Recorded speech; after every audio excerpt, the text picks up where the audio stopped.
Saudações aos entusiastas do esporte a motor. Este é o GP Total, desde 2001, no endereço gptotal.com.br e também há muito tempo nas redes sociais. Você está em nosso canal do YouTube. Mais um programa nosso no youtube.com/GPTotal. Vídeos novos sempre às noites de segundas-feiras e os nossos cortes para lá especiais durante a semana. Nosso conteúdo, como você sabe, é feito de várias entrevistas. Quem não viu as entrevistas, faço o convite para que você veja quais foram os nossos entrevistados aqui no canal.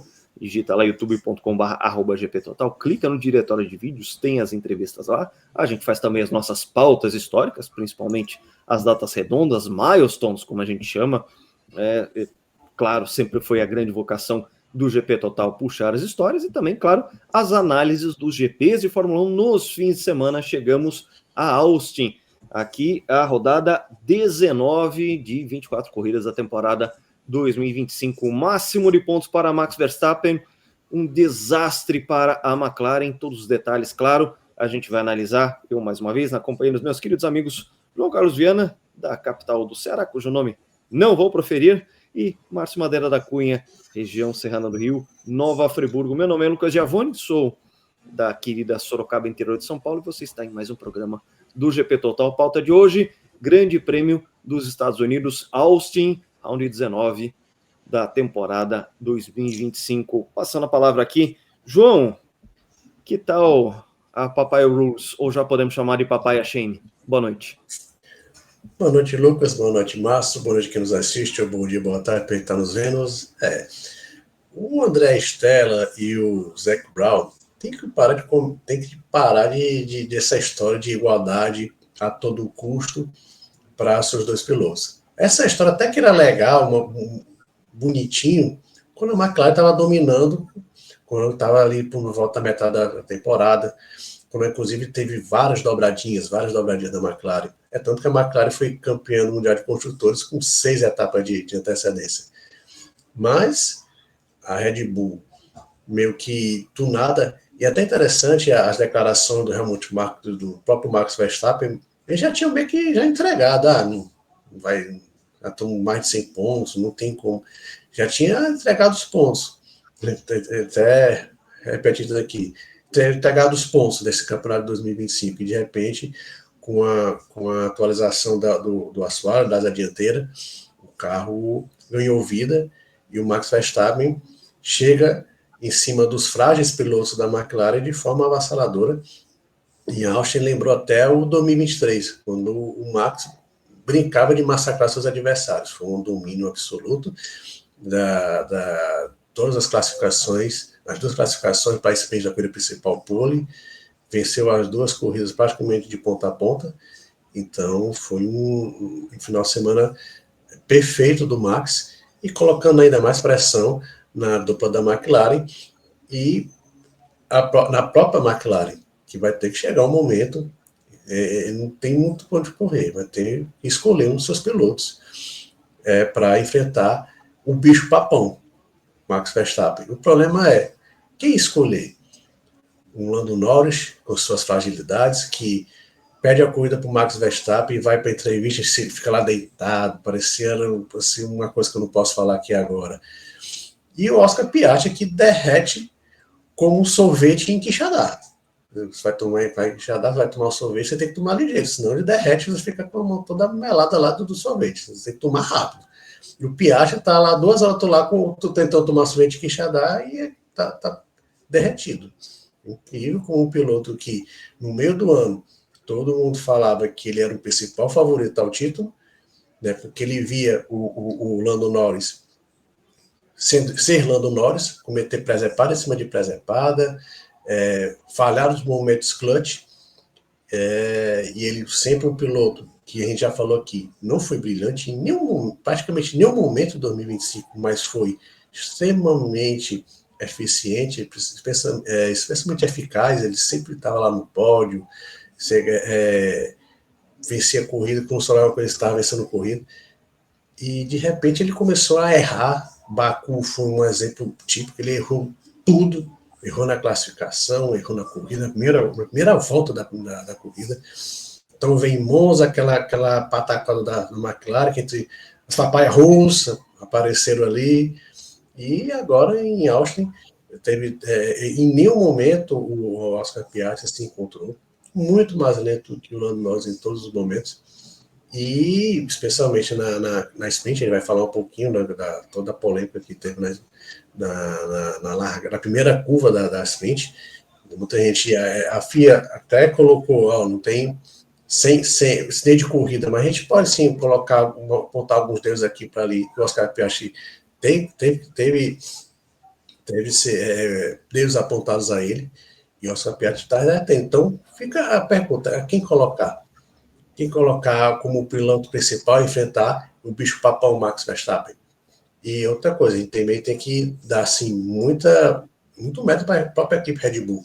A equipe Red Bull estava tão mal no começo do ano que muita gente falava que o Max Verstappen iria para a Mercedes correndo, porque ali na Red Bull não tem baldão tirar.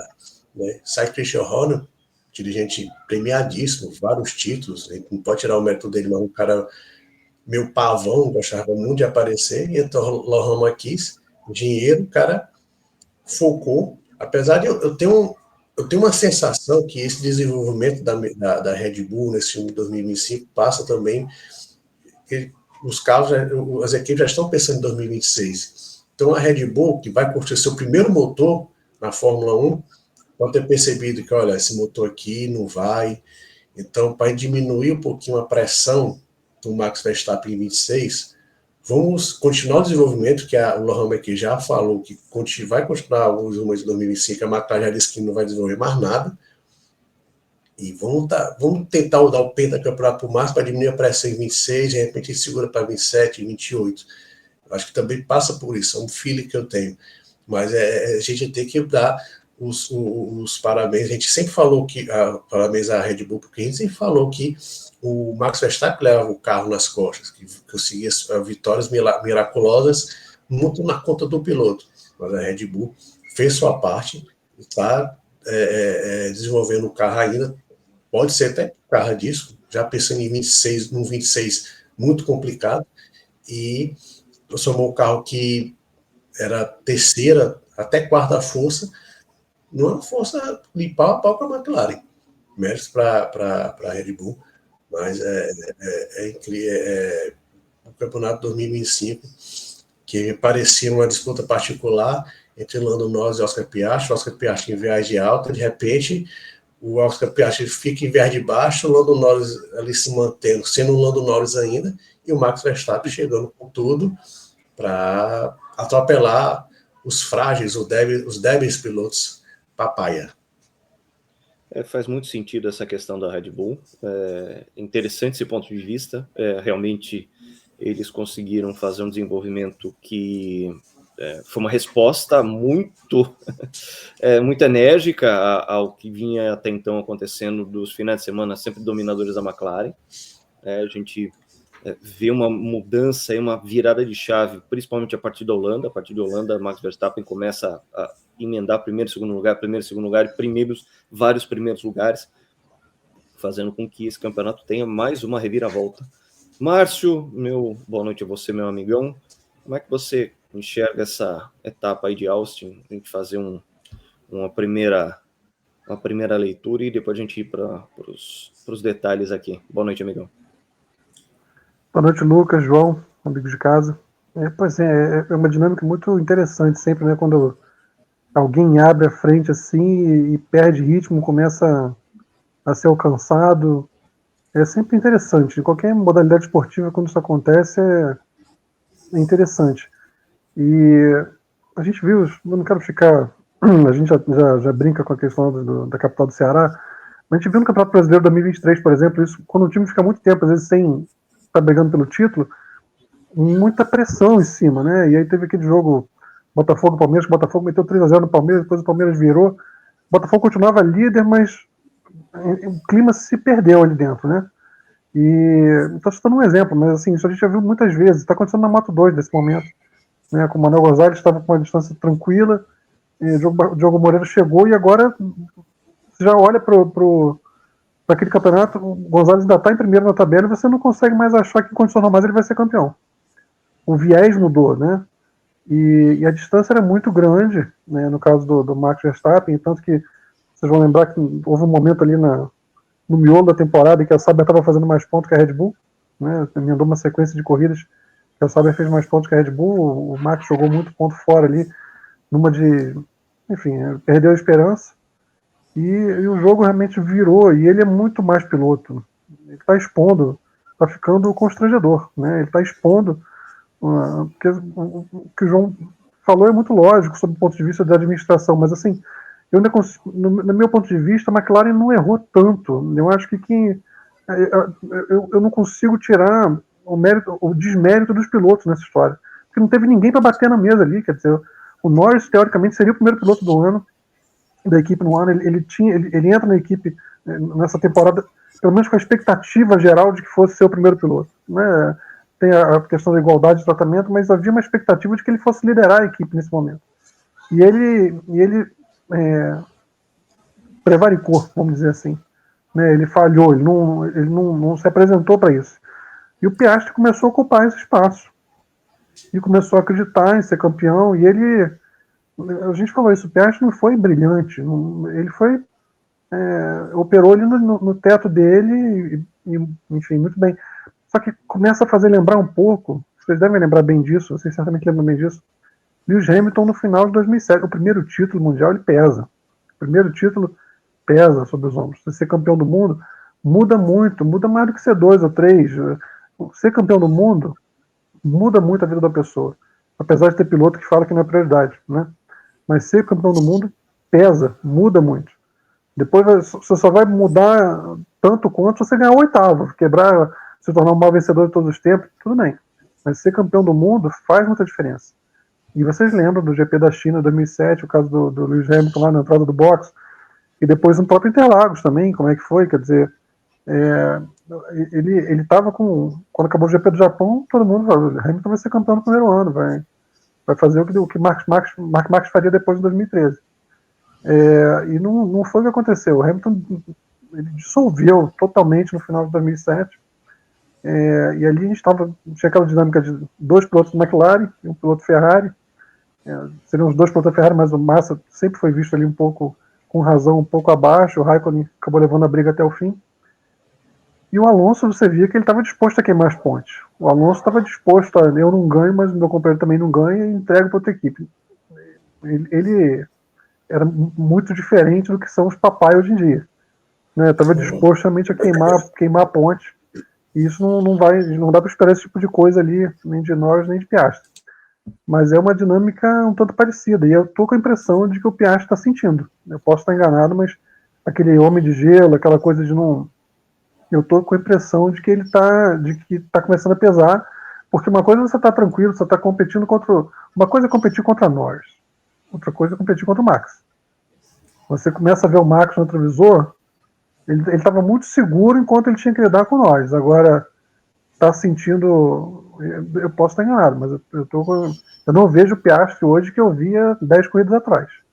Estou vendo um piloto que está, no meu entendimento, está sentindo a pressão aí da Red Bull, aliás, que piloto, né? Que piloto, porque impressionante o que ele está conseguindo fazer com esse carro, e o que Tsunoda ameaçou que ia ter desempenho decente e ficou pelo caminho. É impressionante.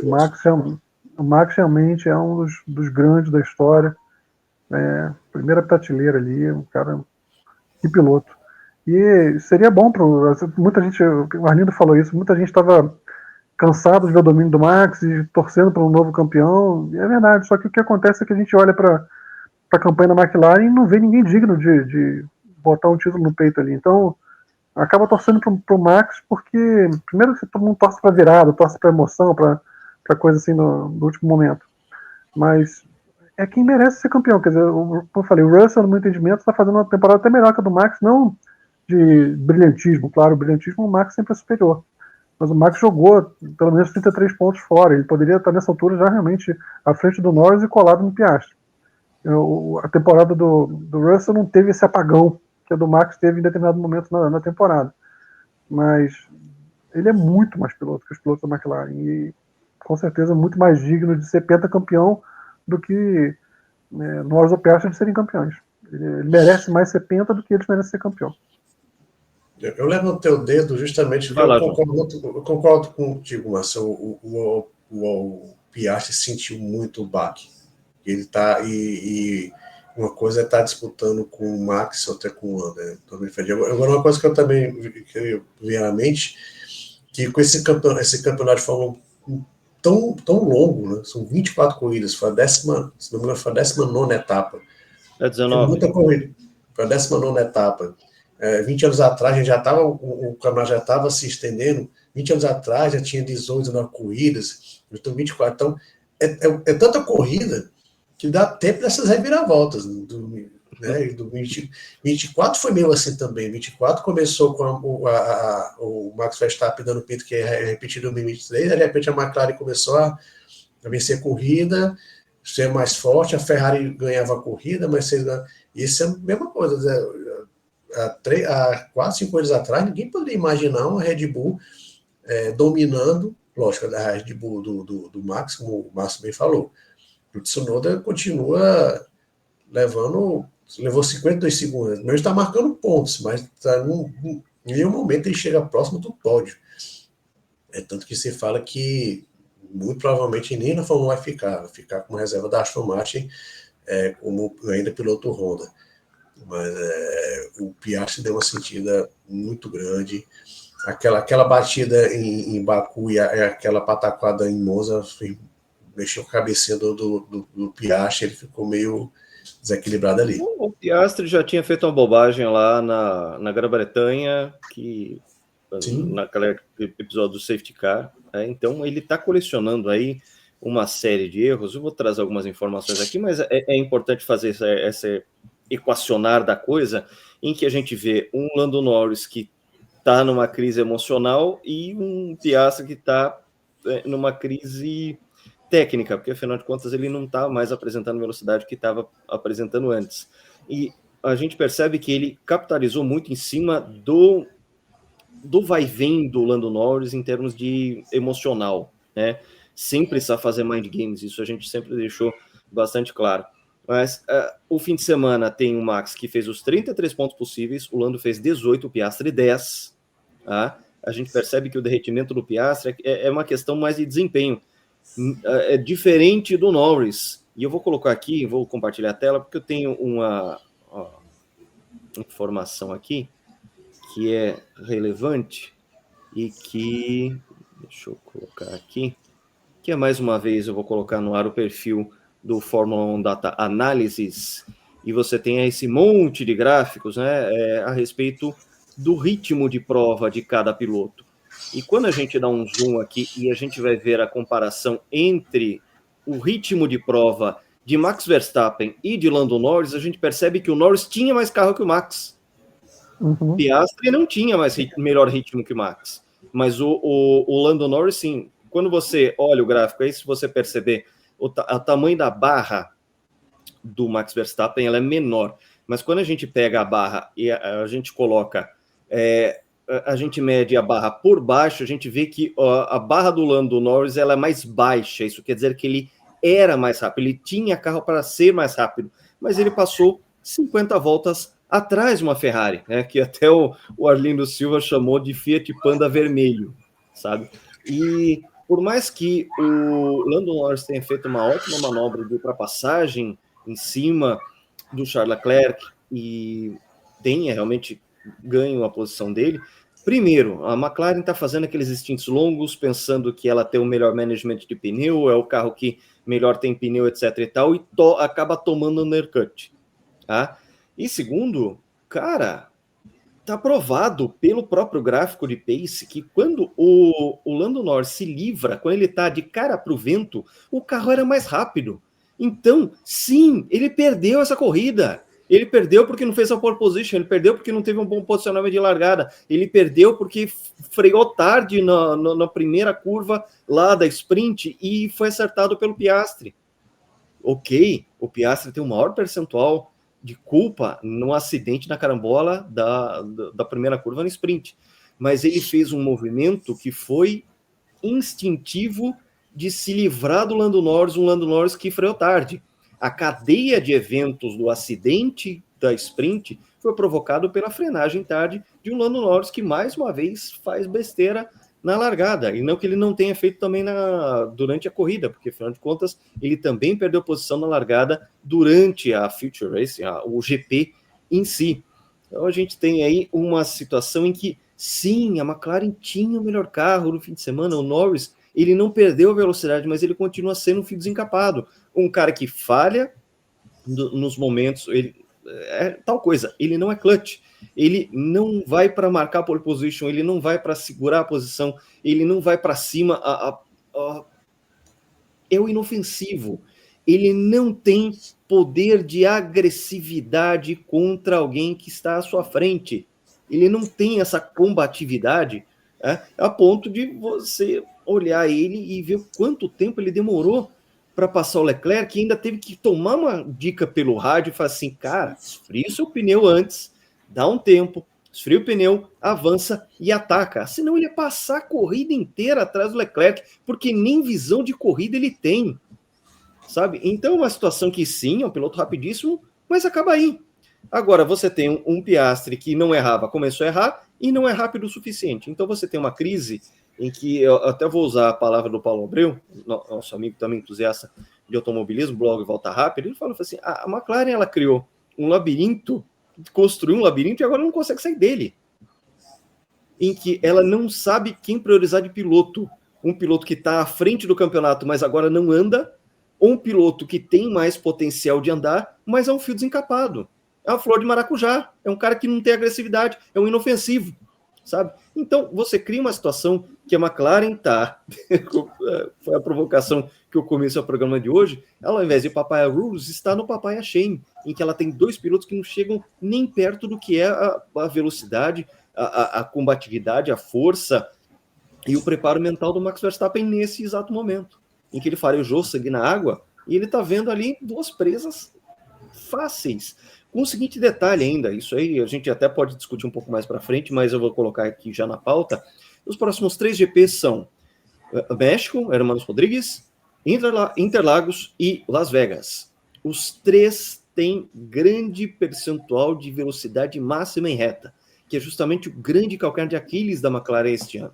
A McLaren fez um chassi que é muito, muito bom, tá? Foi o mais rápido na maioria do tempo, só que é um chassi que ele não tem velocidade máxima, é um chassi de grande arrasto, ele tem mais arrasto e ele só funciona porque tem mais arrasto. Então você pega pistas de grandes retas, como é o caso de Hermanos Rodrigues, como é o caso de Interlagos, como é o caso do circuito urbano de Las Vegas, que é a strip inteira em pé embaixo. Você tem 3 corridas em que a McLaren provavelmente terá dificuldades, não dificuldades contra a Red Bull, dificuldades contra a Ferrari e contra a Mercedes também, tá?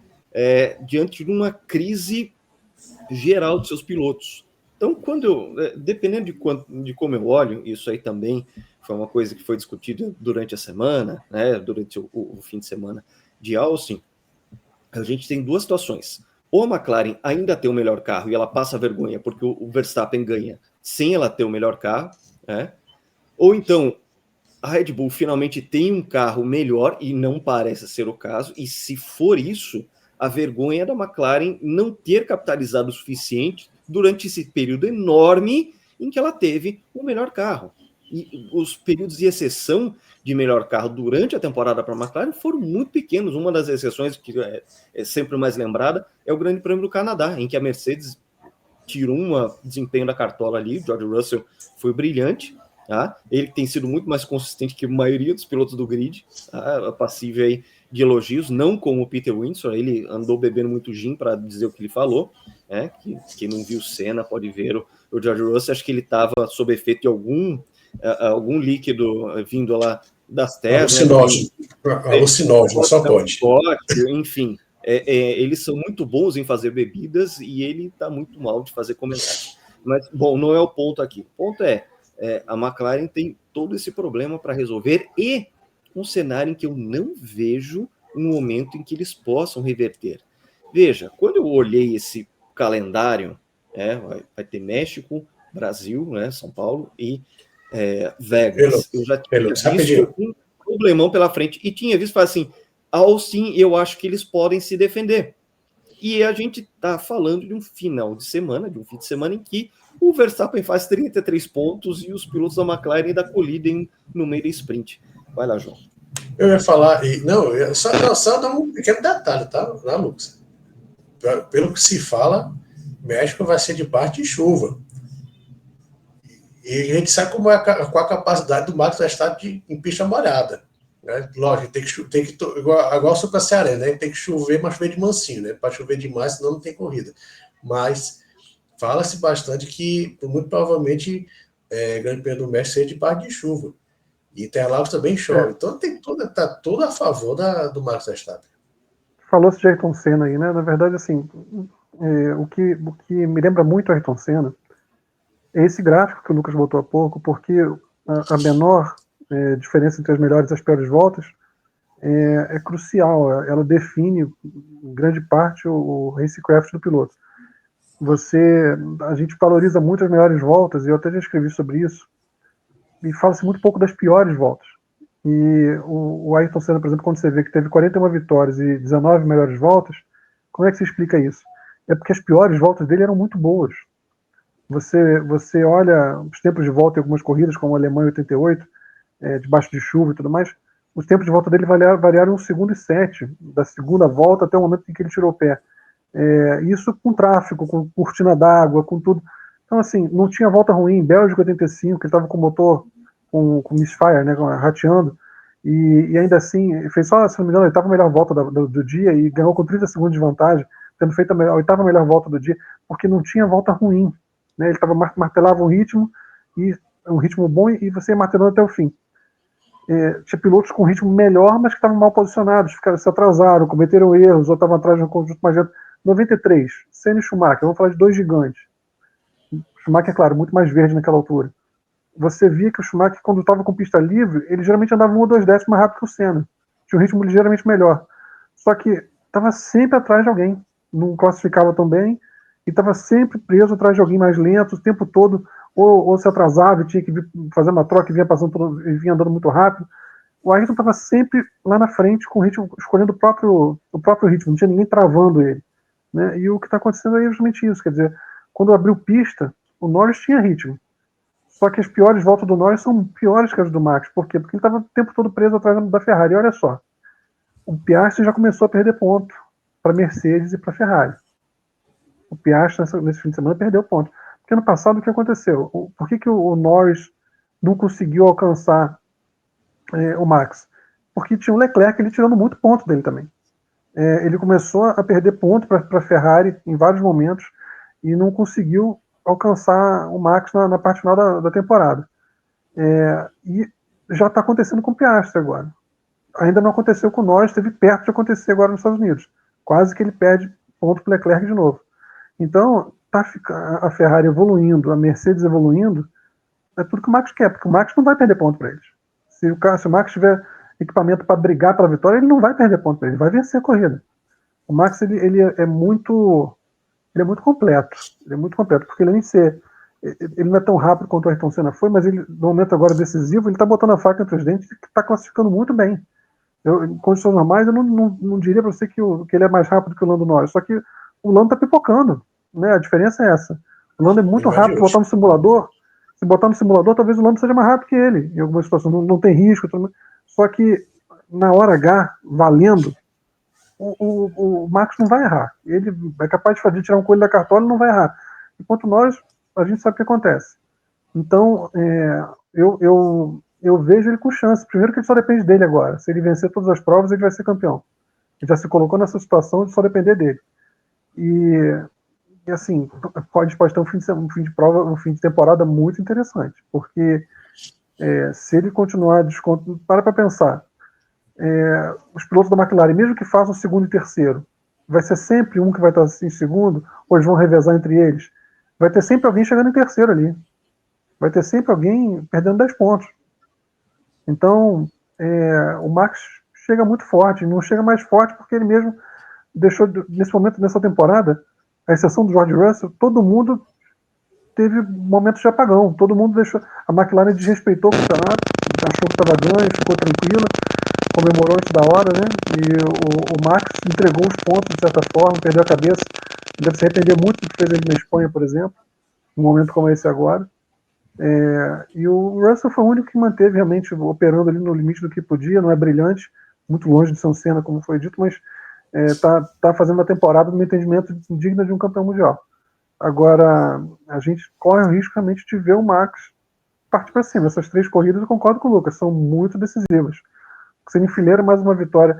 E o Max é aquilo, cara. Assim, o Ayrton, por exemplo, era muito rápido, era brilhante, no meu entendimento, ele conseguia ser mais exuberante do que o Max. Só que o Ayrton era muito latino, muito emocional. E se ele botasse na cabeça que aquele ano ele tinha que vencer tudo, ele jogava a corrida fora para não conseguir chegar em segundo. A gente viu isso acontecer muitas vezes. Cometer erro. O Max não tem isso. O Max conseguiu vencer, se não me engano, foi 19 corridas em 23, né? Venceu 19 corridas, não foi? Então, um piloto que vence 19 corridas na temporada, ele corre o risco de vencer tudo daqui até o fim do ano. Ele não vai errar. É muito difícil ele errar. E se ele emenda essa sequência de vitórias, amplia a sequência de vitórias, vai ser um barata voa na McLaren, vai ser um negócio de... E assim, não tem um piloto para ser apresentado, você não pode... O Zac Brown não tem como ele chegar assim, vou botar minhas fichas em você, porque nenhum dos dois inspira essa confiança.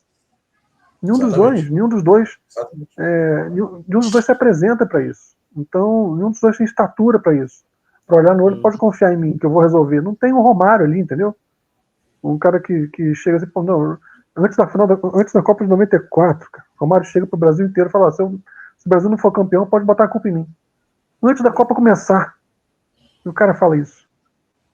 Se o Brasil não for campeão, a responsabilidade não é minha. Você tem que ter uma confiança no taco para falar uma coisa dessa. É um time com 11, cara. É um time com 11. É isso. Não tem um Romário ali, não tem um cara para chegar e falar assim, não, pode ficar tranquilo que eu vou resolver. Não tem. Então a situação da McLaren é desesperadora. É a chave das músicas, né? A gente mudou aqui de roupa nova agora para Tubarão, né? O Max tá chegando aquela musiquinha, os coitadinhos lá de boia, lógico, de boia papai, eu estou lá nadando e o tubarão chegando. Então tá muito nítido. E eu queria falar justamente sobre isso, que eu já posso até falar, a possível perda do título pela McLaren pode afetar decisivamente a queda dos dois, que vai ser bem traumático mesmo, porque, como eu falei, 5, 6 corridas atrás, ninguém poderia imaginar ou Norris ou o Piastri perdendo esse campeonato. E sim, se olhar a perspectiva, o que aconteceu nas últimas 3 corridas, nas últimas 4 corridas, e a perspectiva para as próximas, isso é muito plausível. Você fazer essa apostar. Vamos lá. Muito... Ó, eu tô com uns dados aqui. A gente está por 5 corridas, certo? 5 corridas para acabar o campeonato. E duas sprint.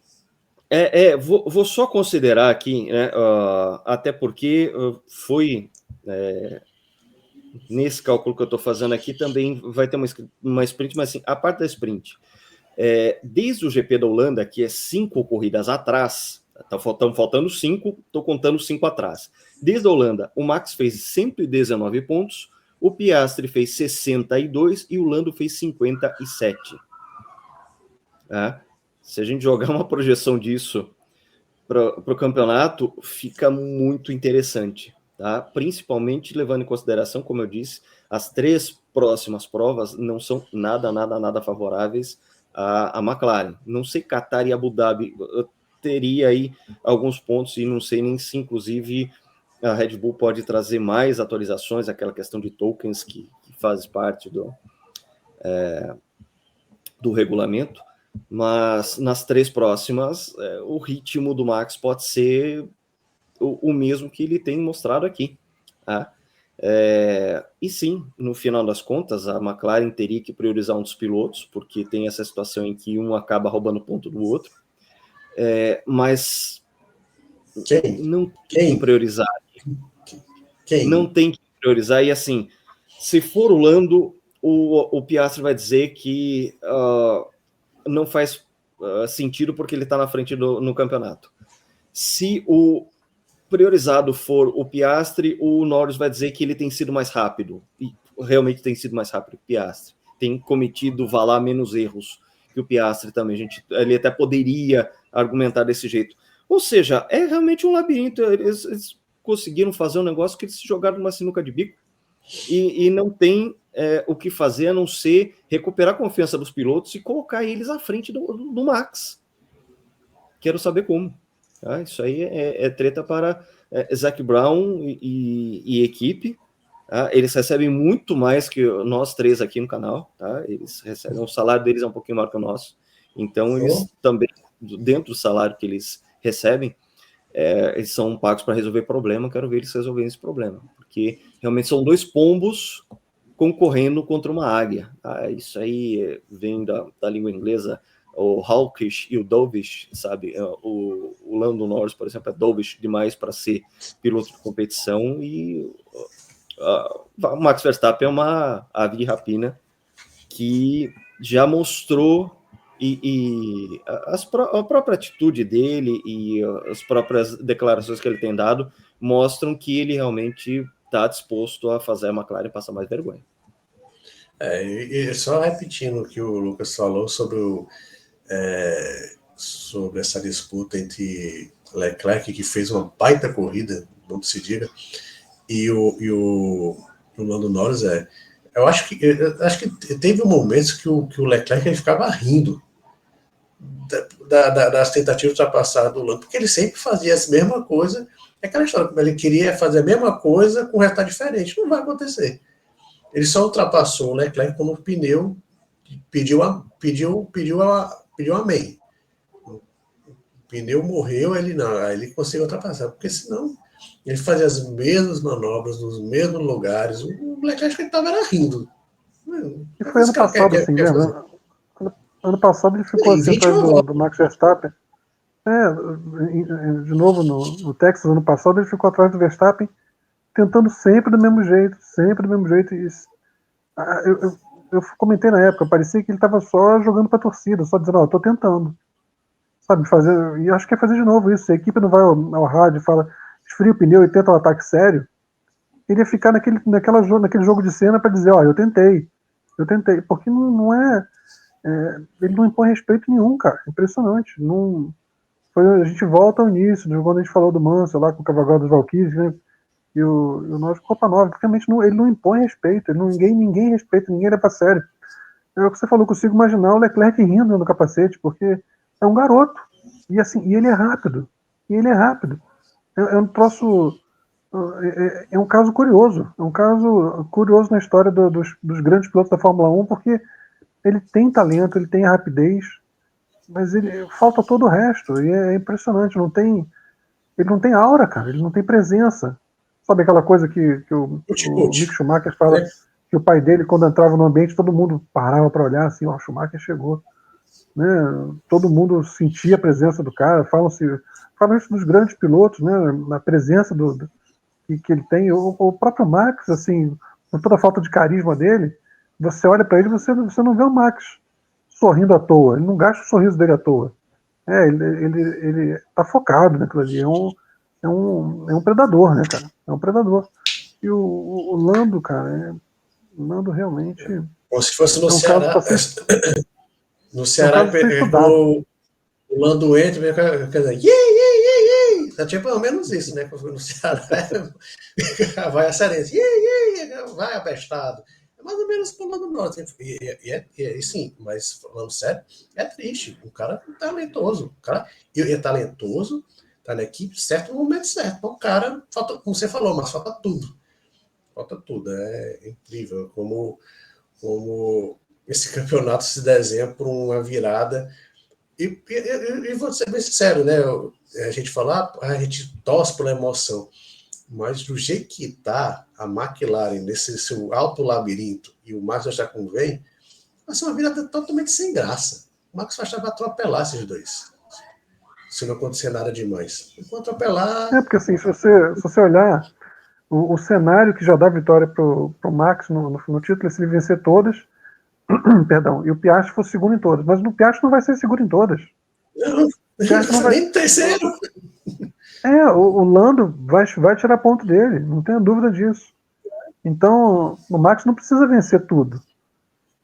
os pilotos da McLaren vão roubar ponto um do outro ali. Então, a pontuação média deles vai ficar em torno de 16 e qualquer coisa, ou por etapa. Tá complicado o negócio. Tá complicado ali. É o que o Lucas falou. Se eles não voltarem a se colocar à frente do Max, bal. Aí é torcer por uma quebra, então, alguma coisa eu assim do Max. vou complementar os números que eu trouxe, que eu acabei, vocês estavam falando aí, eu estava com a calculadora na mão. Eu fiz o cálculo de 5 provas anteriores, né? Peguei da Holanda para cá, em que o Max fez 119 pontos, o Piastri fez 62, o Lando 57. Se você pegar e você projetar isso para as próximas 5 corridas com a atual pontuação, o Max faria 425, o Oscar Piastri 308, o Lando 389. 408 e 389. Vejam que situação curiosa, tá? Isso pegando o que é a Fórmula 1 nessas últimas 5 corridas. E a gente tem 5 corridas a serem disputadas. Não é que o Max vai ganhar por pouco, ele vai ganhar por uma margem considerável. Tem que ser uma virada sem graça. Não tá atropelando. A tendência é essa. Vocês são muito novos. Vocês são muito novos para lembrar da corrida de cavalinho do Bozo. Eu lembro. Vocês são muito novos para isso. Eu lembro. Aquilo era um terror, cara. Aquilo era um terror, porque você postava no tinha o branco, preto e o malhado. E o que tinha de cavalinho que às vezes ia para frente e começava a refugar. Você lembra de Balubê do Rouet? Do antigo pessoa que refugou? Eu lembro muito bem. Na Olimpíada. O cavalinho às vezes começava a refugar e aí vinham lá de trás e passava. Eu tô vendo o cavalinho do Bozo aí na minha frente aí. Eu queria ter um. Tô velho demais pra... Eu queria ter legal. cara, era legal. Comenta aí, alguém mais de barba branca tá vendo aí? Lembra desse cavalinho do Bozo aí? Comenta aí pra gente. Vamos agitar esses comentários aí, pô. Tem outras coisas, né? A gente comentou nos bastidores que eu lembro de outras coisas, mas eu não posso falar. Porque a gente já tá, no Ceará, a gente já tá meio embaixo aí, então eu não quero ficar... Não, você tá em alto, você é a maior do estado. Não, sim, é que a gente perdeu ontem, mas estamos a maior do estado, peraí, muita calma nessa hora. Não, peraí, eu não falei isso. Eu quis dizer que com os rivais eles já devem ficar ressabiados com o canal. É a minoria. E eu não quero falar do que me lembra. Né? Já dei pista, já dei dica, mas não quero falar muito do que me lembra. A gente perdeu para eles ontem. Não foi legal. Você perdeu para eles ontem. Vamos avançar a pauta aí, gente. A gente teve mais... Bom, tivemos mais do que o problema de McLaren e todos os méritos absolutos aí de Max Verstappen. Uma corrida muito sólida do Charles Leclerc. Mais uma vez, pódio para ele. E mais uma vez, Lewis Hamilton fora do pódio, o que faz dele um recordista dentro da Ferrari. Vai lá, João. O nosso querido Lewis Hamilton, que chegou com toda a pompa e circunstância, chega a 19 corridas sem subir ao pódio, lógico, com a ressalva que ele venceu uma sprint, mas a sprint não conta, né? Venceu a sprint na China, mas não conta. E com isso ele se isola como o piloto com mais corridas sem pódio na história da Ferrari, superando no caso de Di Pironi, que em suas 18 primeiras corridas não subiu ao pódio. Lewis Hamilton não subiu ao pódio em Austin, que é uma pista que ele gosta muito, é o maior vencedor, mas o Hamilton ele até fez um primeiro stint, enquanto o Leclerc claramente segurava os pneus, ele estava acompanhando ali a briga entre o Leclerc e o Norris, mas só foi colocar o pneu macio, o Hamilton desapareceu, tomou 2 segundos, ele foi ele na última volta, ele quase foi ultrapassado pelo Piastri, o Piastri lá atrás encostou, o Hamilton admitiu que teve um problema que não conseguia guiar o carro, ele estava até pensando que tinha tido um pneu furado, mas ele não conseguiu, ele quase foi ultrapassado pelo Piastri na volta final, mas o Hamilton E vejo que curioso, a lembrar que o Hamilton chegou na frente do Leclerc na sprint. Sim, mas é incrível que se você olhar o campeonato, eu não tenho os números agora, mas apesar do Leclerc estar em quinto e o Hamilton em sexto, a diferença de ponto entre eles é bem significativa. Então, o Hamilton está fazendo 192 a 142. Estou aqui com 52 vitórias.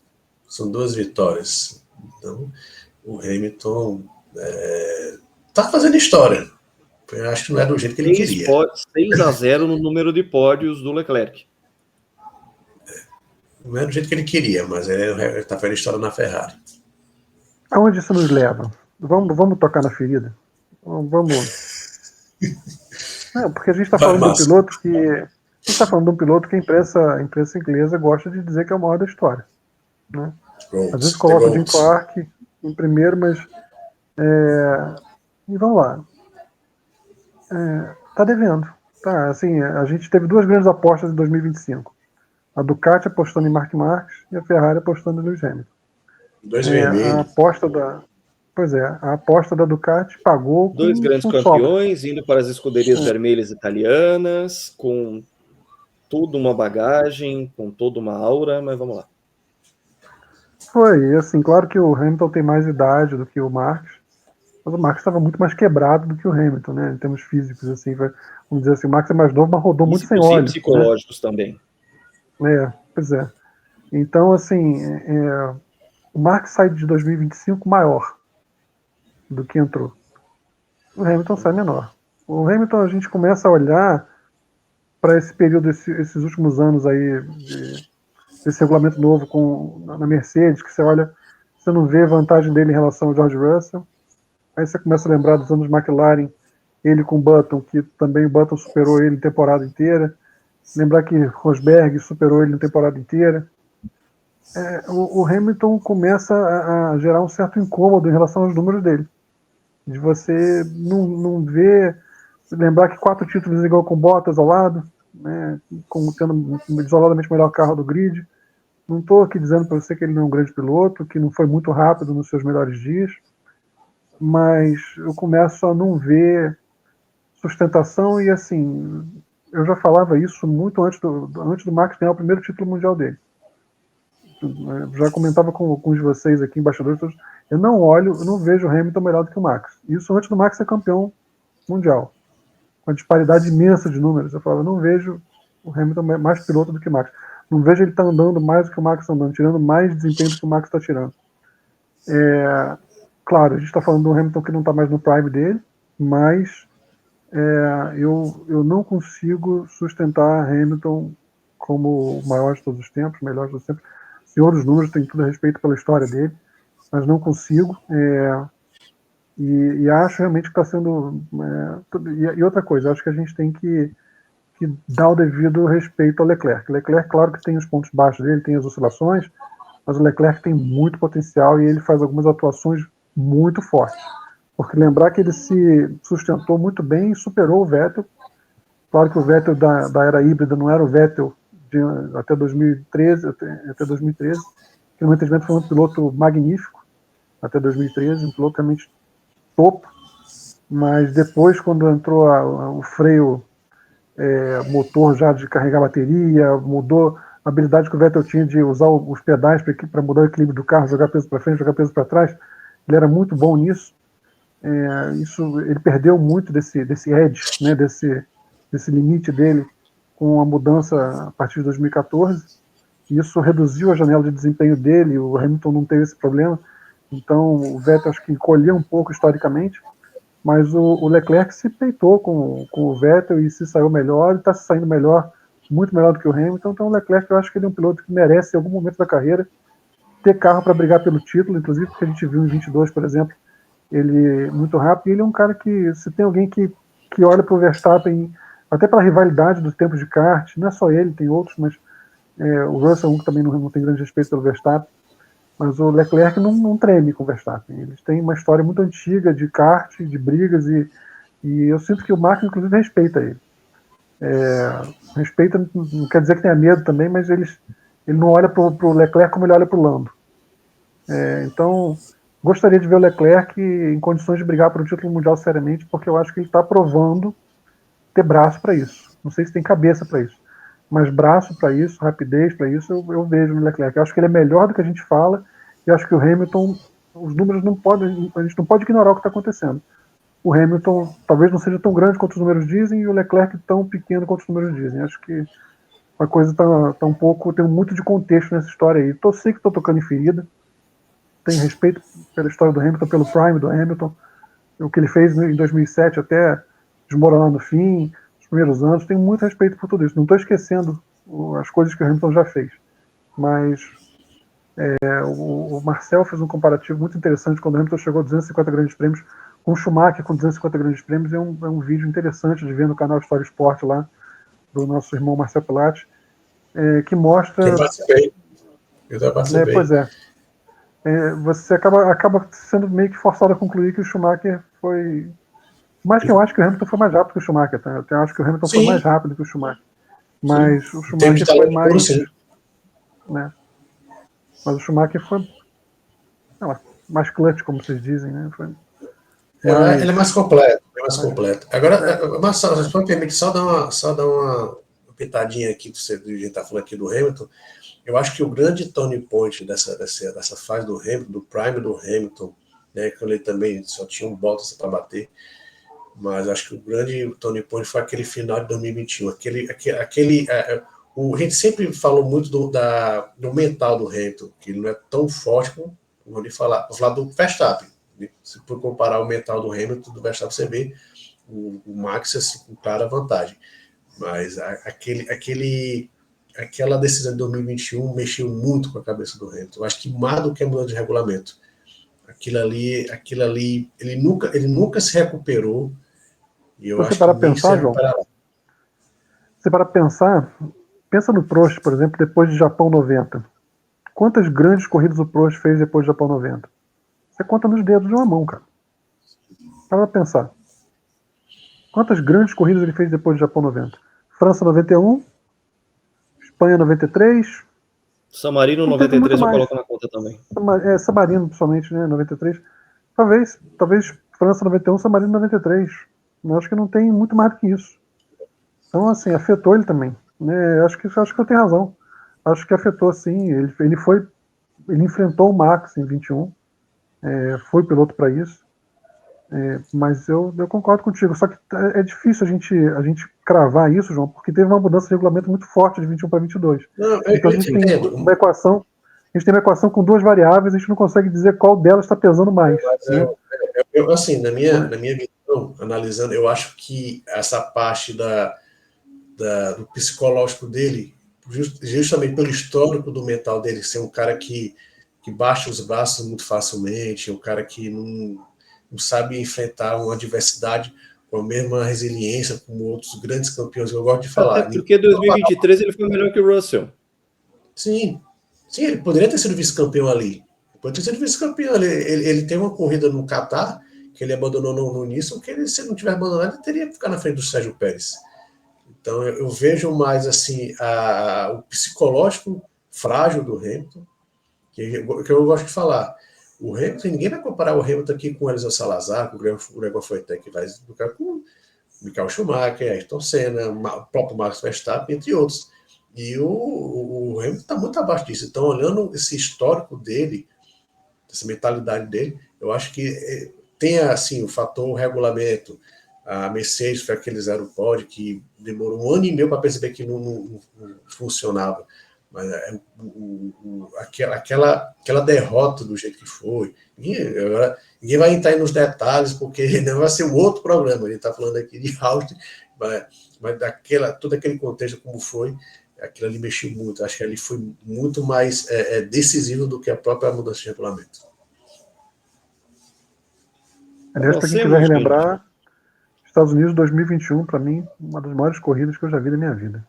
Para quem quiser relembrar depois, olhando não teve tanta ação, mas foi ritmo frenético do início ao fim de Hamilton e Verstappen acabou vencendo. Mas foi uma corrida muito interessante. Foi muito interessante. Foi uma corrida de pauleira. Não foi a maior da história. Não foi a maior da história. Foi bom relembrar. Mas foi Estados Unidos 2021 me lembrou, em termos de ritmo cru, me lembrou Japão 89. Assim, foi uma prova que os dois foram para morrer. Andaram muito ali. Andaram muito naquela corrida ali. Vale a pena quem quiser rever, relembrar, vale a pena. Legal, vamos falar um pouco de Williams, porque o Carlos Sainz ele teve um pódio na sprint, mas depois teve uma corrida aí desastrada no domingo. o pessoal até brincou a respeito do unicórnio que ele colou o adesivo de unicórnio que ele colou no capacete, que tenha dado sorte, que tem feito uma transformação, mas enfim, fala um pouco de uma Williams que, bom, primeiro, ela estava com uma pintura belíssima, remetendo aos seus tempos de motor BMW, com patrocínio da HP, né? Curiosamente, hoje a HP está com a Ferrari, mas o carro ficou muito bonito, mas uma Williams que tem feito um campeonato decente, principalmente se você pegar o histórico recente da Williams desses últimos anos, em que ela não pontuou nada ou quase perto do que nada.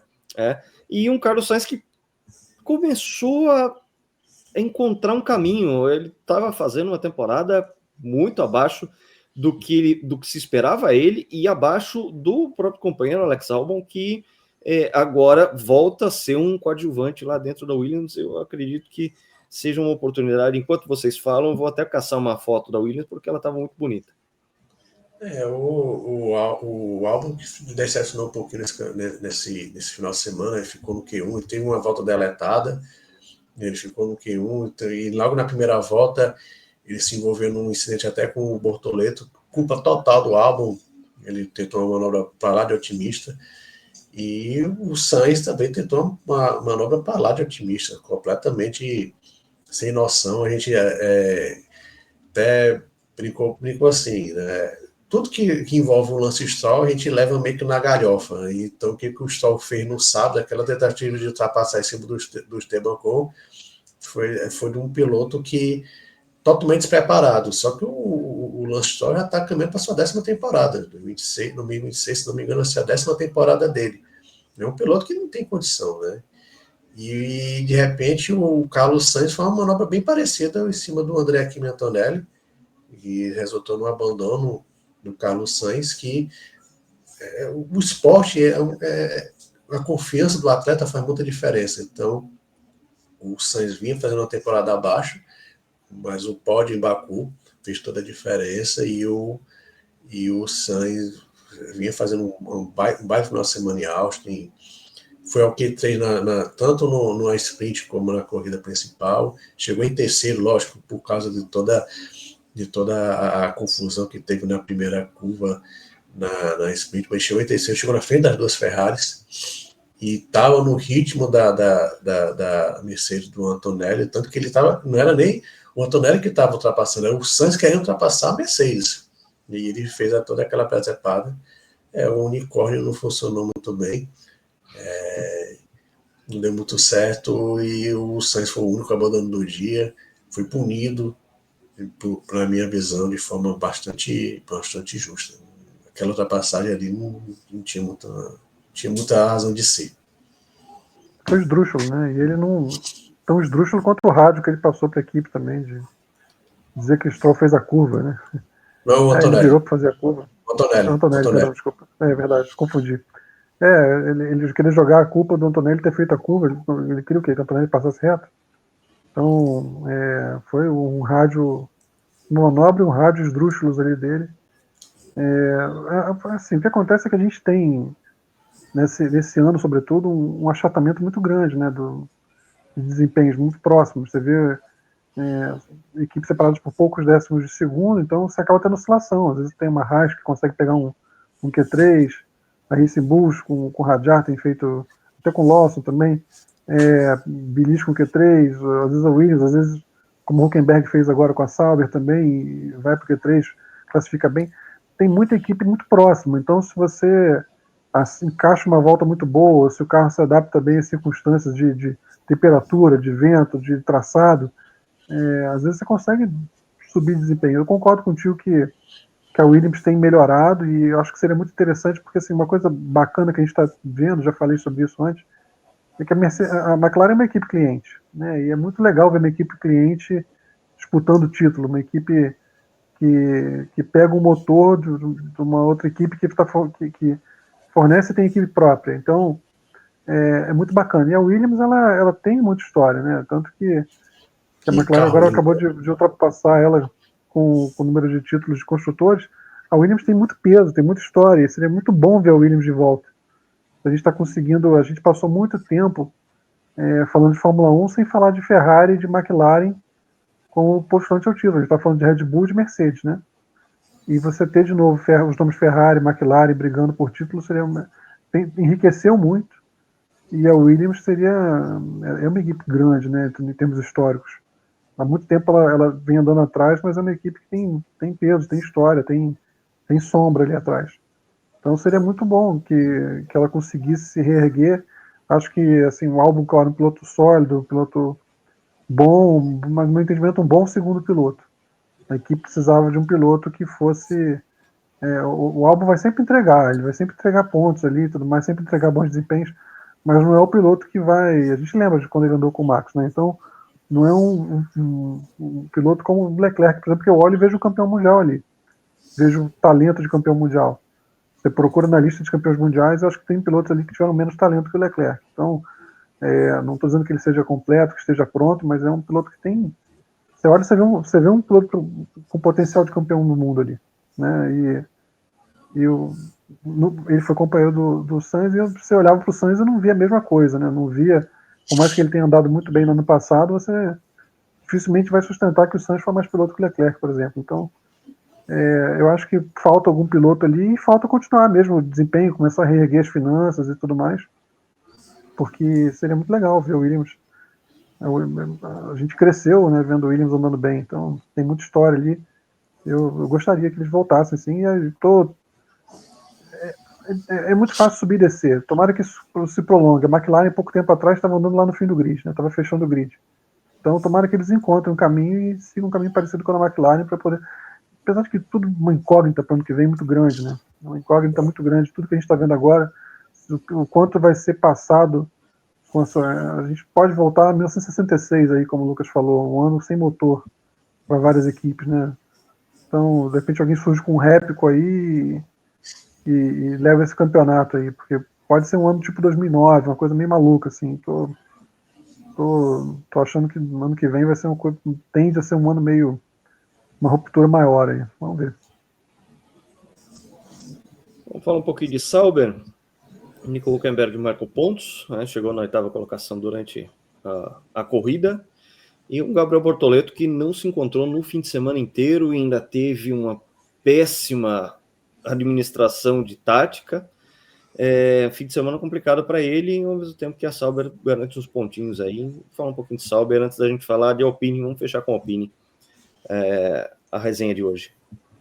Eu acho que esse final de semana foi a maior diferença entre o Hulk e o Gabriel. Foi uma maior amplitude entre esses dois pilotos. Lógico, o Bortoleto é um dos destaques, é um dos melhores novatos do ano, e a comparação com o Hülkenberg é bem válida, um piloto experiente, de qualidade. Basta ver o que ele foi quinto ou foi quarto colocado na sprint no grid. Ele se envolveu no sócio do acidente que a dupla da McLaren acabou zerada, duplo abandono. Eu até indo a esse assunto, eu achei assim, muita gente apontou dentro do Piastri, mas eu achei que o Hulk também ele se colocou numa situação meio complicada, porque ele tinha um Alonso mergulhando ali por dentro, ele ficou meio que sem saber onde colocar o carro. E quando o Piastri veio para cima dele, ele não tinha muito o que fazer. Então o Hulk, tanto que uma atitude bem polêmica, o Zac Brown chamou ele de amador, mas o Jonathan Whitley até falou que o Zac Brown se desculpou tanto com o Jonathan Whitley como com o próprio Nico Hülkenberg, que também é todo mundo erra, então você pedir desculpas, vou lá, pedir desculpas, é um ato que o Zac foi bem, né?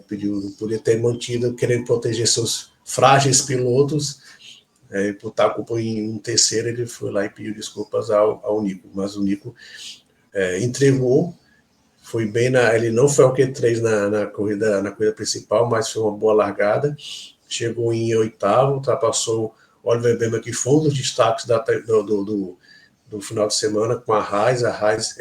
Ela levou um desenvolvimento para a corrida caseira, e claramente o Bäumer foi bem melhor que o Ocon, foi ao Q3, e iria ultrapassar o Tsunoda, até o Tsunoda fazer uma manobra banzai, kamikaze, e quase botar os dois para fora. E no final o Nico conseguiu mais um pontinho mais 2 pontinhos a ultrapassar o Berman e o Gabriel Bortoleto. Desde o início do final de semana não se adaptou ao circuito de Austin, que é um circuito até a gente falou no vídeo passado, né, que muita gente, os circuitos novos são ruins, não prestam. Eu acho o circuito, muito bom, desafiador, aquele primeiro setor é bem interessante.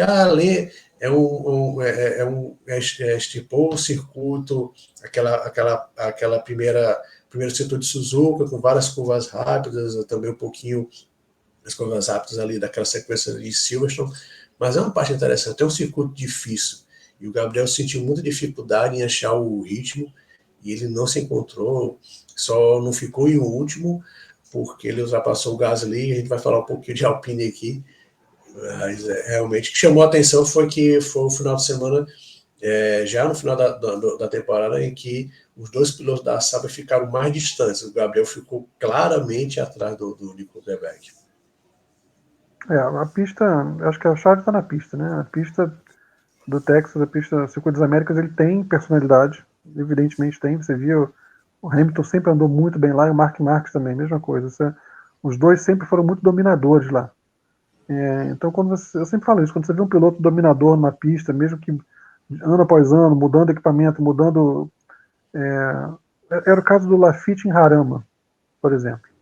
O Laffite fez 3 poles seguidos em Harama, ele tinha uma linha diferente para algumas curvas ali. O piloto às vezes casa com uma pista, e era uma pista manhosa. A pista do Texas é uma pista maior, uma pista que tem seus segredos, tem seus atalhos ali.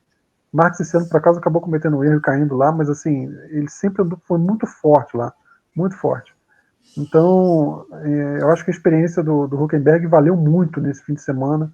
Ele estava em ótima forma, mas assim, acho que o fato de conhecer a pista valeu muito a ele nesse sentido. Não tenho dado em mãos aqui, mas eu acredito que seja a primeira vez do Bortoleto lá. Porque a Fórmula 2 não corre lá, corre? Não corre. Então imagino que tenha sido a primeira vez que ele correu nessa pista. Isso acho que pegou muito para ele, porque é uma pista que parece fácil, mas aquela curva 1, por exemplo, ali, com toda a transferência de peso, é uma pista que tem seus segredos. Ela tem uma topografia legal, claro que ela plagiou muita coisa, mas ela tem seus segredos e ela valoriza o piloto. Uma que eu gosto muito também é da Algarve, eu ainda gosto até mais. Acho que é uma pista também das novas, acho que talvez seja certamente a que eu mais gosto. Não é Tio Códromo. Não, é uma pista também fantástica. Então, com exceção, vamos lá, vai. Com exceção da curva 1, que tem essa questão no subidão, né? A questão da transferência de peso, que é realmente um desafio, porque você está acostumado às cargas do carro de maneira plana, ou não com o nível, né? O aclive que a curva proporciona. Quando você pega, depois dessa primeira curva, você pega aquelas esquerdas e direitas muito rápidas, aquilo ali é um plágio do Maggots e Beckett de Silverstone. Sim. Aí você pega, aí você tem um cotovelo, uma reta grande, e depois um trecho plagiado, que é aquele último trecho de Fuji. Depois você tem uma curva com vários raios, que é um plágio da Turquia, e depois mais 2 polígonos. E essa parte de polígonos é igual a de Sakir, tá? Do Bahrein. Então, ela é uma pista que, fora a primeira curva, é um plágio completo. É metalinguagem. É metalinguagem. Mas pegou alguns bons trechos de outras pistas, mas é plágio completo. Com certeza ela é. Sim, ela é 100% plágio. Quem é que fez? O Tilke. Quem que fez Turquia? Tilke. Quem que fez os polígonos, os Sakirs? Tilke. Turquia. Então, fora o plágio da Maggots e Beckett, que não foi ele que fez, ele se autoplagiou no restante do circuito. Mas tem um grande problema, isso é uma coisa que eu falo desde o tempo que eu estava no mestrado, minha era acadêmica da vida, de que autoplágio não é plágio. Se você plagia assim mesmo, não tem que reclame a respeito disso. Mas que o circuito de Austin, com exceção da primeira curva, ela é um plágio absoluto e completo, mas aí tem texano cheio de grana para pagar o cara e acha que ele fez um bom trabalho, então que assim seja. A pista de Istambul é muito mais interessante que a de Austin. Tá? E a do Algarve, que não foi feita pelo tio, que também é muito mais interessante. Também acho a de Istambul mais interessante, mas assim, eu insisto que, por mais que seja uma fórmula, o Circuito das Américas ele tem personalidade, assim, Eu também acho. pode ser personalidade copiada, mas assim, tem pilotos que andam bem ali e pilotos que não andam tão bem. Então, eu acho que o Bortoleto pagou pela inexperiência na pista ali e talvez para os próximos anos a gente possa esperar um desempenho melhor dele. É uma dupla interessante da Sauber, né? Eles interagem muito bem, não estão entendem que não estão competindo, então eles criaram uma sinergia ali. Um torce legitimamente pelo outro, né? E o Hulk andou realmente muito, muito bem. E eu acho que ele deve ter passado informações também para o Gabriel, imagino que ele tenha passado para os próximos anos aí. Acho que eles operam bem. O Gabriel não fez um bom fim de semana, longe disso. A equipe realmente também não ajudou nem um pouco a estratégia alucinada, né? Não tem lógica naquilo ali. Mas ele tem alguma gordura, tem algum crédito de ter tido uma sequência muito boa, não na corrida passada, mas antes ele teve uma sequência de 7 corridas que ele largou à frente do Hulk, então ele tem alguma gordura, a equipe sabe do potencial dele, mas foi realmente foi um fim de semana que, além de todos os problemas, ainda teve a estratégia e ainda teve a situação com o Albon também na primeira volta, então foi a tempestade perfeita para ele.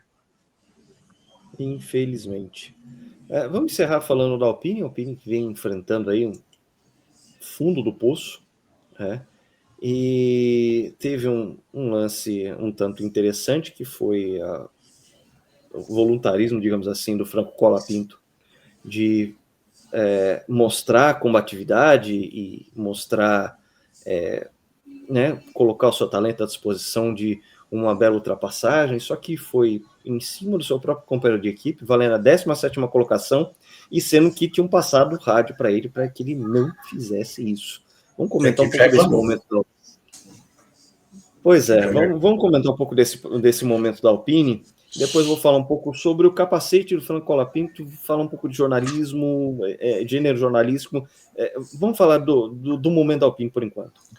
Rapidinho, até não tem muito o que falar da Alpine, infelizmente. É uma equipe que é a última colocada de construtores, é uma equipe que claramente tem certos problemas de gestão e reflete na pista com a gente viu várias e várias vezes pilotos recebendo no radiola, mantém as posições, leva as coisas para casa e o pessoal tá ok. E a Alpine amassou o rádio pro Colapinto não passar o Gasly, ele foi para cima do Gasly e ultrapassou.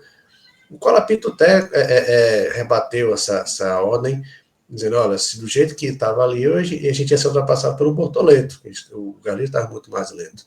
Mas a equipe reclamou. Steve Nielsen, que é o novo chefe de equipe, a nova rainha da Inglaterra, o novo rei da Inglaterra, lá da Alpine, que quem manda é o diretor, então não sabe disso. Ele já criticou o Colapinto, né, sempre lembrando que o Colapinto, apesar dessa evolução, ele evoluiu muito nas últimas corridas, ele não está garantido 2026. Isso pode pegar bem mal para o Portem. Acho que foi o que restou a ele. O Colapinto está virando personagem. É o que restou a ele, de certa forma. É a personalidade, gerar esse tipo de manchete e tudo mais. É claro, não importa se você está. Não importa, mas não deveria importar na essência, se você está competindo pela penúltima posição, está competindo pela primeira. Você está competindo, está na corrida, está tentando, tem que lutar, tem que brigar. Acho que foi um rádio meio maluco também, assim, não valia tanto assim para você dar uma ordem de equipe ali, se tem uma ameaça atrás, tem um piloto vindo atrás, talvez a ordem tenha sido uma ordem bem questionável mesmo, né? Acho que dá para questionar isso, dá para a gente pensar a respeito, se foi uma ordem que fazia muito sentido, se foi uma coisa meio, caramba, o cara tá lá atrás já, estão brigando pelas últimas posições, tá vindo alguém correndo de ultrapassar e ainda manda manter a posição, se não tá valendo nada, né? Por outro lado, ele num momento delicado de estar sem cockpit para ano que vem, descumpre uma ordem assim. Enfim,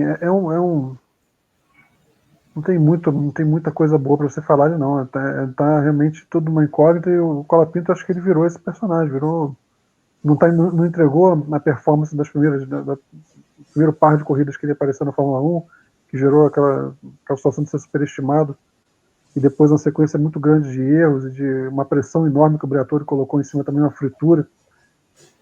Eu não sei se ele está, parece que ele está apostando, está arriscando aí no personagem, dobrando a aposta, mas não sei se ele tem condição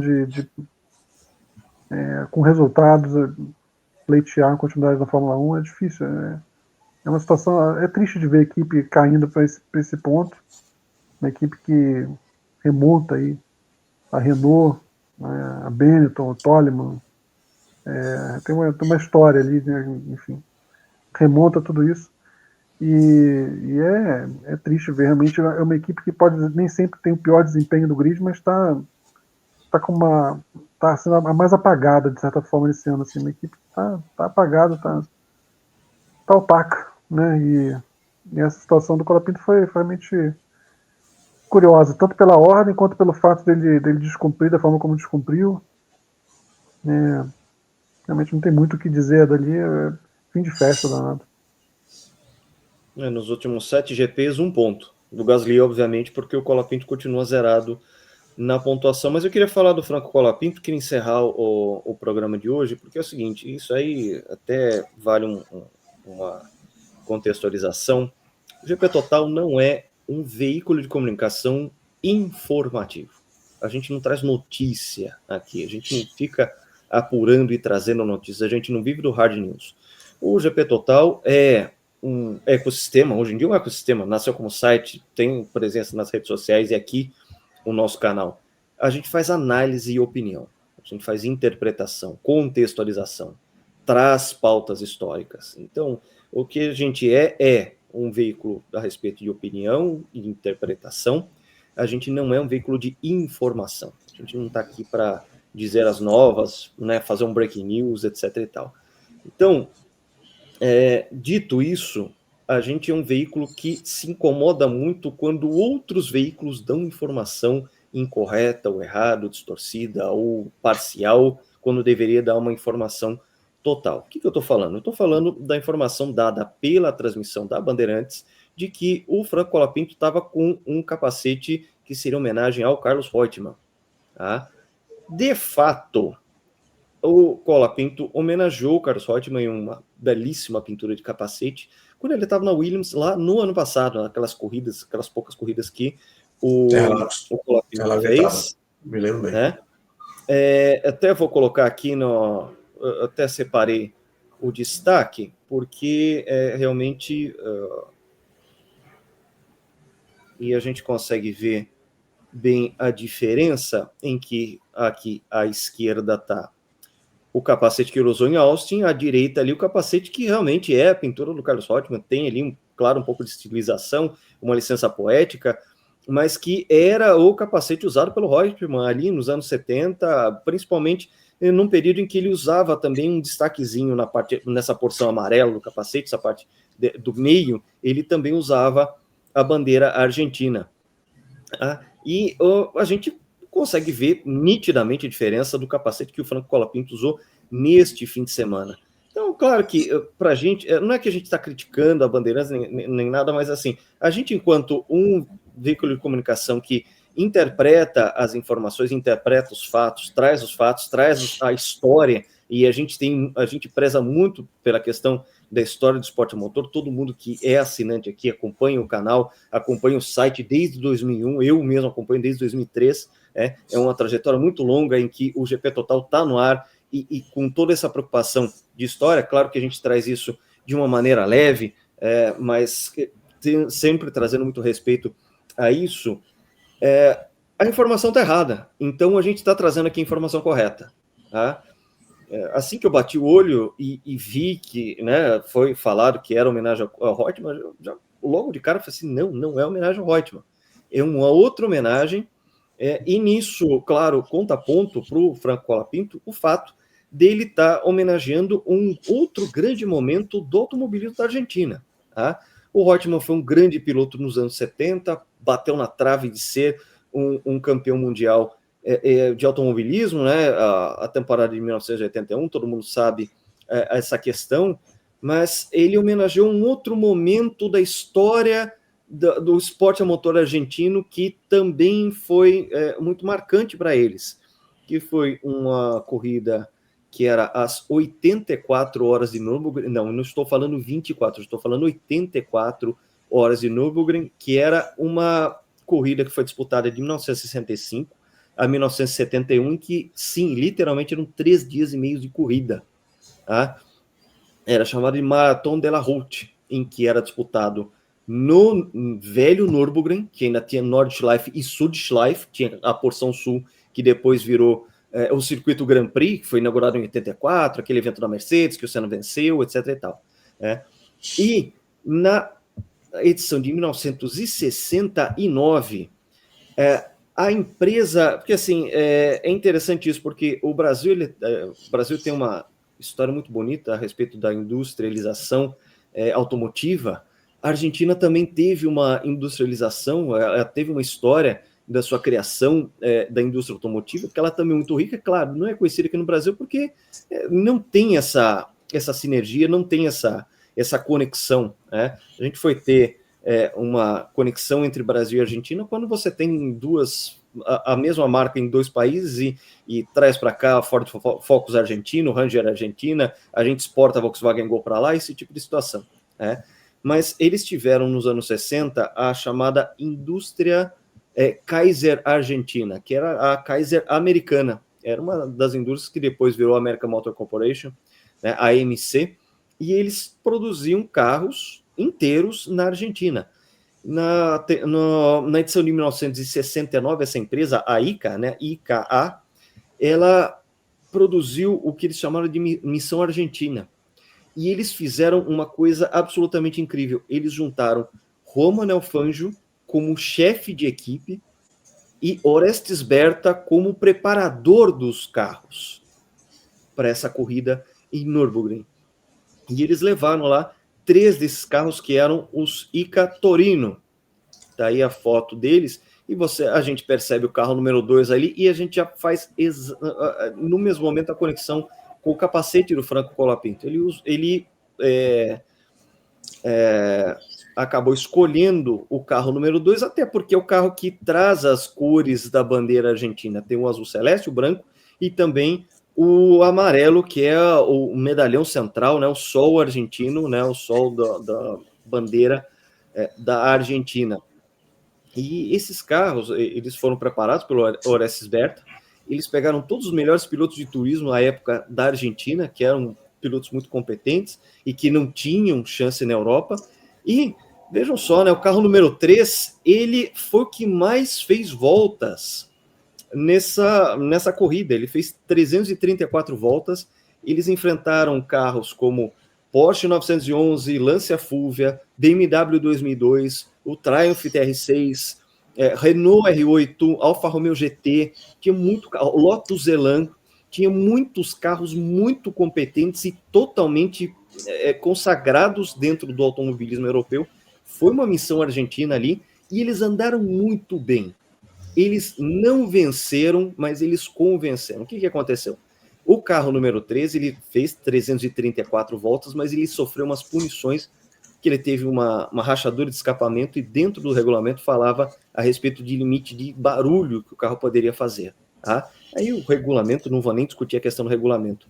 Mas o que acontece? Os argentinos acharam que aquilo pouco importava, porque eles foram lá, eles competiram de igual para igual com os melhores carros de GT que a Europa tinham, e eles acabaram provando o valor deles, tá? Com um Romain Fangio instruindo os pilotos como pilotar em Nürburgring, lembrando que Fangio tinha feito o que fez em Nürburgring na corrida de 1957, tá?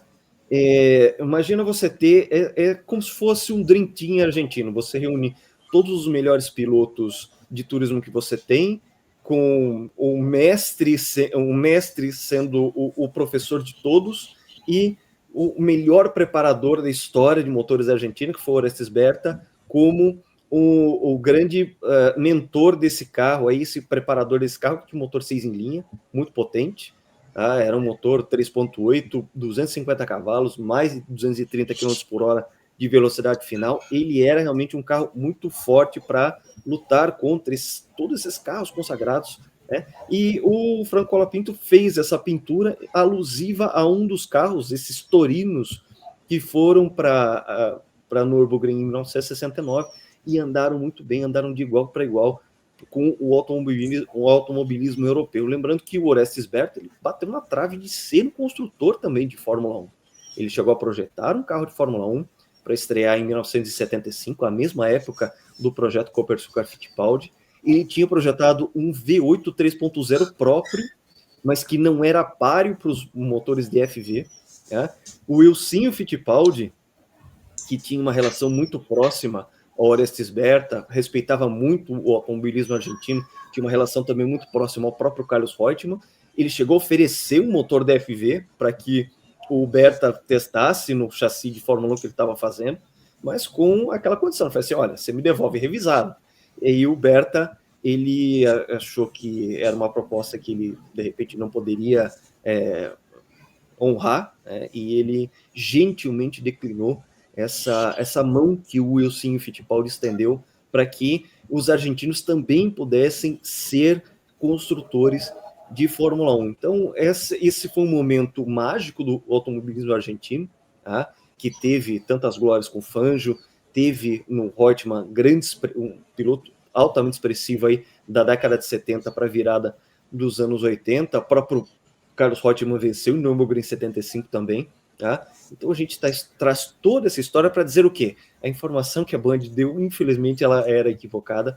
O Franco Colapinto fez essa homenagem a essa epopeia argentina, a missão argentina, que ganhou, mas não levou, mas os argentinos comemoraram muito o feito dela, pode até não ter levado o troféu de vencedor, mas eles foram os vencedores morais, campeões morais dessa corrida, dentro de um esquema que era um Dream Team capitaneado por ninguém menos que o Juan Manuel Fangio. Queria que vocês também falassem um pouco sobre isso, porque, afinal de contas, reflete um pouco do que é a nossa realidade também, quando a gente olha para trás e vê o projeto Copersucar.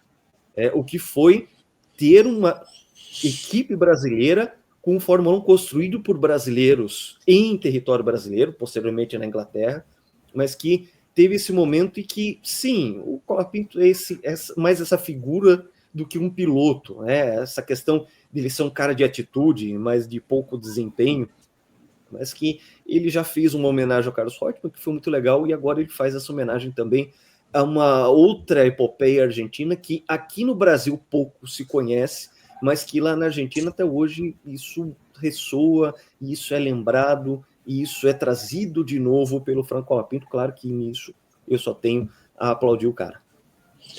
Só demonstra o conhecimento do Franco, o cara que respeita a história. A gente reclama às vezes que muitos pilotos de Fórmula 1 chegam meio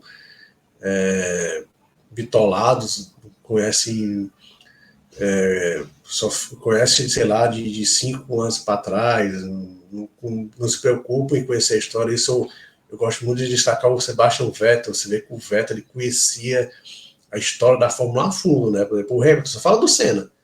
No Brasil que não existiu nenhum outro piloto, não existiu o Piquet, lógico, não vou falar do Piquet porque tem aquelas diferenças, o Emerson Fittipaldi, a grandeza do Emerson Fittipaldi, Zé Carlos Patti, mas o Vettel era um cara que conhecia a fundo a história da Fórmula 1, inclusive de rally. Ele dizia, um dos meus grandes ídolos era o Walter Rom, que era um dos maiores pilotos de rally da história, e o Franco Colapinto fazendo essa homenagem a essa história que particularmente eu não conhecia, mas foi bem, bem, bem legal. Só demonstra que é um cara apesar de que eu ainda o considere um piloto muito superestimado, não vou negar, eu acho o Franco Colapinto um cara superestimado, mas que é um cara que tem uma personalidade bem interessante. Essas homenagens, primeiro ao Reutemann e agora essa epopeia argentina em número só, é algo a gente bater palma assim ao Franco. No caso do Vettel, até compra carros, né? Investiu em carros históricos, ele tem uma coleção. E o automobilismo argentino é riquíssimo, né? É riquíssimo. Tem os irmãos Alves também, José Froilán González, El Cabeção, né? O piloto da frente era o Ferrari, né? Eu tive a oportunidade de ir lá, assim, você anda em Cebu, em Buenos Aires, Tem até o café, Labiela, quem me indicou foi Lito Cavalcante. Eu fui para lá, ele me indicou. E lá você vai nesse Labiela, na Recoleta, aí tem, enfim, material assinado por Fangio, por Lauda, era frequentado pelos pilotos, né? Então, é muito interessante. E eles têm uma paixão por corrida que é maior do que a nossa. E tem um histórico muito, muito grande também de provas de longa duração. Eu pessoalmente considero o Fangio o maior de todos, não só pelo que ele fez na Fórmula 1, mas pelo que ele fez antes da Fórmula 1. Né? Ele passou por situações aqui na América do Sul que nenhum piloto na Europa estava passando. O Grande Prêmio Histórico del Norte, corridas que você tinha pretensão naquela altura de ligar Buenos Aires a Nova York por terra. Né? Então, fazia corridas que iam até o Peru e voltavam, variação de altitude de nível do mar a 5.000 metros de altitude nos Andes. Então, são provas assim heróicas, né? Que às vezes largavam 500 pilotos. Você vencer uma prova dessa te transformava em lenda imediatamente, né? E o Fangio venceu em 40. Então, com o carro, muitas vezes era obtido, a história do Fangio tem isso, carro obtido por rifa, que o pessoal de Valcarce comprou, carro financiado por cliente dele da oficina, enfim, e ele mesmo mexia no carro, ele mesmo fazia as alterações porque era mecânico, né? Então, tem episódio de fazer uma retífica usando parte de um chapéu, inclusive, ou de botar, o carro tinha que ficar tendo que completar o óleo, ele ficava soprando, o Thierry, né, que era o navegador dele, ficava soprando, jogando óleo e tendo que soprar os gases, que vinham os gases tóxicos fazendo no habitáculo. Enfim, tem muitas histórias, né? O automobilismo argentino, para além dos monopostos, é muito rico, muita história, grandes ases, grandes apaixonados, e é legal ver isso. Assim, isso aí pro Colapinto é um golaço, assim, recuperar a história. Episódios como esse têm que ser lembrados, e é muito oportuno, muito interessante que os pilotos novos, que são praticamente criados por pessoal de relações públicas, tem que dar respostas sempre idênticas, sempre muito padronizados, e muitas vezes não se interessam pelo passado. A gente vê canais aqui que ficam falando que o passado era uma droga e tudo mais.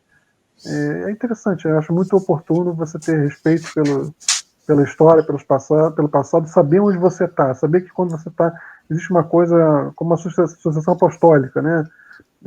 Você, quando está largando para um grande prêmio, você está dando continuidade a uma história que remonta ao século XIX. Né? Quando você está no Campeonato Mundial, remonta a 1950. Então, muita gente já passou por ali, muita gente. Se você vence o grande prêmio, você coloca o seu nome em estatística ao lado de Romano Fangio, ao lado de Jim Clark, ao lado de Dan Gurney, de pessoas que merecem muito respeito. Né? Então, você se inscreve lá na galeria do Jack Brabham, do Nelson Piquet, tem muita história, né? E a gente viu a Fórmula 1 completando 75 anos e a própria Liberty valorizando só muito recente. Então, nesse aspecto, muito legal a homenagem do Colapinto no capacete, e esse tipo de conteúdo você só vai ver aqui no GP Total. É isso aí, vamos encerrando mais um programa aqui, agradecendo mais uma vez aqui a nossa parceria, João Carlos Viana, Márcio Madeira. O GP Total é feito disso, gente, de análise, de aprofundamento, dados técnicos, resgate de história, e a informação, quando ela não vem direito, a gente traz aqui, contextualiza. É uma homenagem tão bonita que o Franco Colapinto, uma história que pouca gente conhece aqui no Brasil, eu mesmo conhecia, eu só vim conhecer recentemente, tá? Um grande amigo meu, o Jorge Abdala, tá? Mandar um abraço para ele que é argentino, passou bastante tempo aqui no Brasil, ele é argentino radicado aqui no Brasil, colecionador de automóveis, grande conhecedor, né, do automobilismo argentino. Ele compartilhou essa história com a gente, a respeito dos tourinhos que eram fabricados pela ICA, né? Essa ICA depois ela foi absorvida pela Renault, se tornou a Renault Argentina. Mais ou menos o que aconteceu aqui no Brasil, né? Que a Willys Overland foi absorvida pela Ford, mas ela tinha um projeto da Renault que virou Corcel, que tinha um motor CHT que foi parar no Ford Escort, enfim, toda essa loucura a Argentina também passou, e ele trouxe um pouco disso também, né? Os Ford Falcons argentinos que, vamos dizer assim, também foram muito longevos, É interessante a gente conhecer isso, né?